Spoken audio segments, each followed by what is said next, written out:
بسم اللہ الرحمن الرحیم۔ السلام علیکم دوستو، تحریک لبیک پاکستان والوں کے لیے بڑی خوشخبری سامنے آ رہی ہے۔ ناظرین، آپ جانتے ہیں کہ آج علامہ سعد حسین رضوی کے کیس کی سماعت تھی۔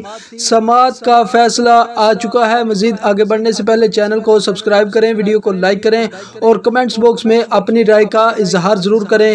ناظرین، آپ جانتے ہیں کہ پچھلی سماعت میں لاہور ہائی کورٹ نے ان تمام تر افسران کو طلب کیا تھا جنہوں نے علامہ سعد حسین رضوی کی نظر بندی میں توسیع کی تھی، لیکن اس بار بھی وہ تمام تر افسران پیش نہیں ہوئے اور عدالت نے برہمی کا اظہار کیا ہے۔ جسٹس فاروق حیدر نے ان کو ارجنٹ پیش ہونے کا حکم دیا ہے اور کہا ہے کہ تمہاری جو میٹنگ ہے وہ لاہور ہائی کورٹ کے آرڈر سے زیادہ اہم نہیں۔ جسٹس فاروق حیدر نے برہمی کا اظہار کرتے ہوئے کہا ہے کہ کل 9 بجے ان تمام تر افسران کو فوری طور پر ارجنٹ پیش کیا جائے۔ تو ناظرین، ایسا لگتا ہے کہ علامہ سعد حسین رضوی کو کل باعزت رہا کر دیا جائے گا۔